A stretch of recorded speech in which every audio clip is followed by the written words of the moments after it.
ሳውዲ አረቢያ ለኢትዮጵያውያን የቤት ሰራተኞች የደሞዝ ገደብ አስቀመጠች። የሳውዲ አረቢያው የሰው ሀብት ሚኒስትር ከኢትዮጵያ የሚሄዱ የቤት ውስጥ ሰራተኞችን በድጋሚ መቅጠር የጀመረ ሲሆን ለዚህም ከፍተኛውን የደሞዝ ገደብ ይፋ አድርጓል። ለአንድ ሰራተኛ ከተጨማሪ እሴት ታክስ በስተቀር የሚፈቀደውን ከፍተኛውን የደሞዝ ጣራ 6900 የሳውዲ ሪያል መሆኑን የሳውዲ የዜና ወኪል ዘግቧል። ሳውዲ ከኢትዮጵያ በህጋዊ መንገድ የቤት ሰራተኞችን እንደገና መቅጠር የጀመረችው ከ3 ዓመታት ቆይታ በኋላ ነው። ሚኒስትሩ በድለላ ስራ ላይ ቪዲዮን ኩኒ በልድናን ዋን ዴማ ጅሩ ijoollee baay'eedha hin galle waan ta'eef deebisuun dhufeef jechuudha.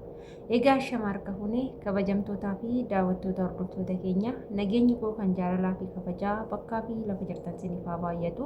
Anis obboleettiin keessan bakkaa fi lafa jirutti waaqayyoof galannaa ga'u nagaa fayyaa kootidha. Egaa warroonni mana keenya har'a taatan laayik sheer gochuun gara maamila keenyatti dabalamaa isiniin jechuu asumarraan affeerraa kootidha. Viidiyoo kana ijoollee baay'een gara keessatiin nagaafachaa jirtu. Namoota hedduutu gara keessatiin dhufee nagaafate jechuudha. Immoo ani nama kana hundaa tokko tokkoon deebisuun baay'ee natti ulfaata. Hin beektu guyyaatti nama kana hundaa deebisuun nama tokko lamatu gaafii tokko deebisuun baay'ee ulfaata jechuudha. Kanaafuu warroonni gaafii kana gara keessatiin nagaafattan hunduma keessanuu argee jira waan ta'eef asirratti isin deebisuuf dhufeen jira. Isinis viidiyoo kana laayik gochuudhaan jalqabaa isin jechuun asumarraan affeerraa kootidha. Egaa waa'een viidiyoo kana ijoollee baay'eetti gaafii ta'ee madaamii keenya mindaa gaafannuu mindaa nuuf haa dabaltu silaa mindaan hojjettoota dabalee jira mindaan hojjettoota abbaatiidhaan 6,000 jedhu jechi kun dhugaadha moo sobaa kan jedhamudha jechuudha. Inna ijoollee baay'eetti gaafii uumee jira. Ijoollee baay'een immoo viidiyoo hojjedheen ture. Waa'ee viidiyoo kana viidiyoo hojjedheen ture. Beezawee viidiyoon kun haarawaa miti. Viidiyoo turaadha jechuudha. Yoomidha viidiyoon kun kan darbe yoo ta'e gizee Saudi Arabiyaan banamtu gizee duraan cufaa ture miti gizee banamee akka bifa haarawaatiin amma jechuudha. Amma dhiyeenya kana kan banamedha jechuudha. Gaafa sanidha viidiyoon kun kan gadi lakkifame. Garuu ijoollee baay'een viidiyoo kana akka haarawaatitti waan oofaa jiraniif jechuudha. Asumarraan ani kan jechuu barbaade odoo nuuf jechuudha. Baatiidhaan 6,000 kaffalame maal gocha waggaa dheeraa gola madaamii keessa teenyare. Waggaa tokko yoo hojjenne baree birrii waggaa 4 olitti arganna waan ta'eef waggaa tokkotti biyya keenyatti gallaa jechuudha.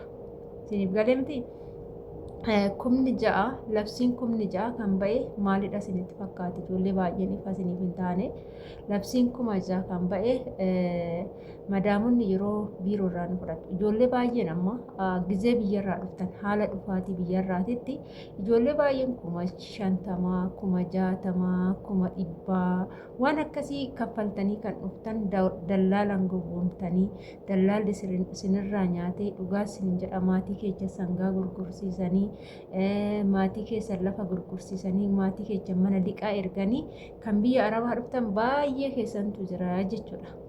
Garuu biyya arabaa dhufuuf bar saantimii takka nama hin gaafatu. Biyya arabaa dhufuun neeraa nama hin gaafatu, maallaqa nama hin gaafatu jechuudha. Maaliif jennaan ani kana sirriitti hin beeka. Biyya arabaa dhufuun akka maallaqa nama hin gaafanne sirriitti hin beeka. Akkamitti beekta yoo naan jettani ani mataan koo maallaqa hin kaffalle biyya arabaa dhufuuf saantimii takka hin kaffalle. Biyya arabaa dhufuuf maaltu si barbaachisa? Qaxxituma imbaasii dhattee gaafa jalqabattee jettee qaxxituma ofii keetii imbaasii dhattee paaspoortii kee kennattee yoo jettee jalqaba irratti kan imbaasiin si gaafatu kan ishaaraa gaafa ishaaraa kennitu duraan birrii 10 gizee ani dhufuusan amma garuu 100 galee jira jecha jedhamu dhagahin jira birrii 100 jechuudha.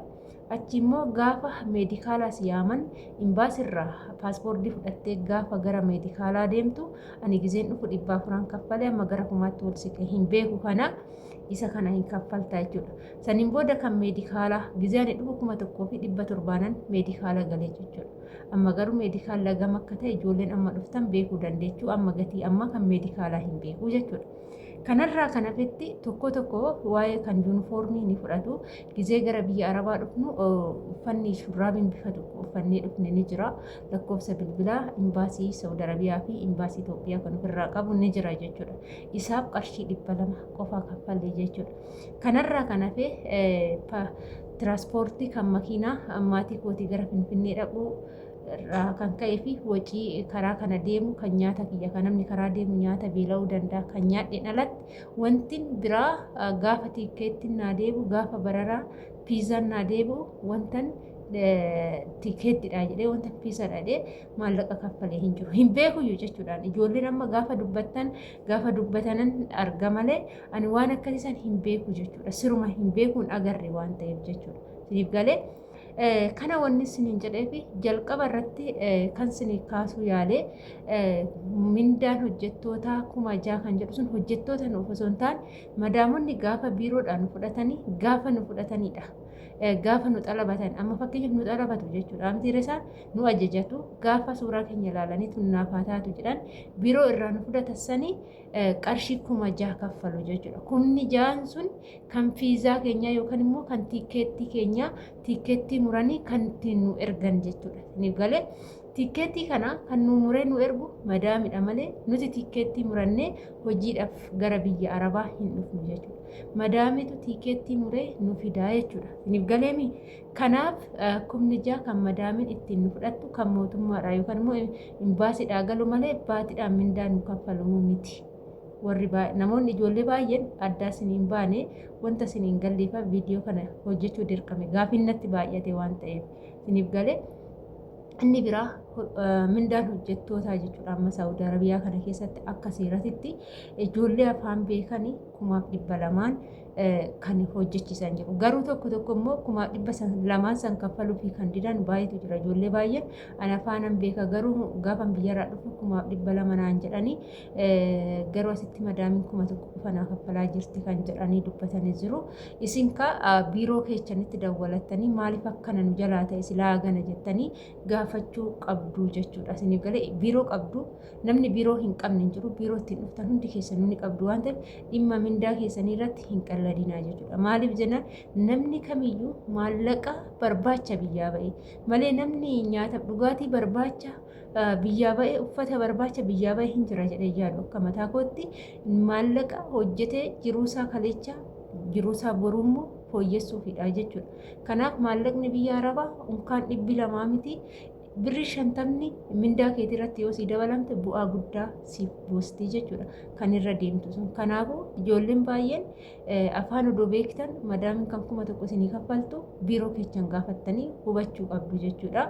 Ijoolleen haaraa afaan hin beekne immoo yeroo biyyarraa dhuftanii 1,000 jechuudha. Mindaan keessan 1,000dha. Firmaarra jira waraqata isinii yoo kenname ta'e isiniin kennamne ta'e hin beeku anan mana bira jira jechuudha. Mindaan kiyya meeqa akka ta'e gizee sanitti ani bara 2012dha kan biyya kana dhufe 1,000 nan dhufe afaan odoon beekuyyuu 1,000 nan dhufe waan sin ajaa'ibu jechuudha.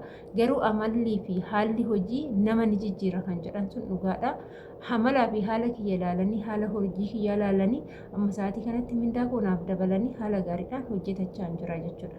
Egaa kana fakkaataa hordoftoota kiyyaa warroonni baay'ee gaafii isinitti uume kana fakkaataa jechuudha. Inni itti aanu immoo ijoollee baay'een gaafa waggaa 2 xumurtanii mindaa isinii dabalama. Garuu madaamonni tokko mindaa 2 dabalanii yoo si jaalataniyyuu minduma kanaan nu dabalee hojjedhu kan jedhan jiru. Sababa maaliitirraa kan ka'e isaanillee harka qalleessa yoo ta'anidha. Yoo mindaa galii dabalataa hin qabaanne mindaa keessa irratti si dabalanii gaafa si kaffaluu hin dandeenye minduma san odoo si jaalatan mindaa si dabalasa waan hin dandeenyeef kanumaan nuuf dabalee nu taasisan jedhu waan jaalala qabaniif jechuudha. Yoommoo galii dabalataa qabaatan mindaa keessa irratti si dabalu jechuudha. Egaa kanaaf jechuudha carraa kanatti immoo sintu beeka jechuudha. Yoo madaamni ayi mindaa kanarra si dabaluu hin danda'u yoo feete galuu dandeecha yoo feete taa'uu dandeecha gaafa sin jettu mircaan keeti jechuudha. Erga ishiin akkas sin jette ishiin kontiraata ishee erga xumurtee fi biratti dabalachuu yookaan ishiin immoo dirqamaan 1,000 si teechisuu hin qabdu. Situ maraxataa yookaan biiroo kee ittiin dhufte sanitti dawwalatte waan akkanaati ani waggaa 2 kontiraata koo xumuree jira garuu biyya galuu hin barbaadu dabalachuun barbaada mana jijjiirrachuu nan danda'a jettee biiroo keessanitti dawwaltee wanta biiroon keessa hin jedhu san hubattee kara saniin sirreeffachuu dandeessa jechuudha. Egaa kana fakkaata hordoftoota kiyyaa. Viidiyoon har'aaf qabadhee dhufe kanuma fakkaata. Turtiin wajjin gootanii ulfaadha galatoomaa. Mana kana laayik sheer gochuudhaan nu jabeessaa isiniin jechuun affeerraa kooti waan nu wajjin turtaniif ulfaadha. Baay'ee.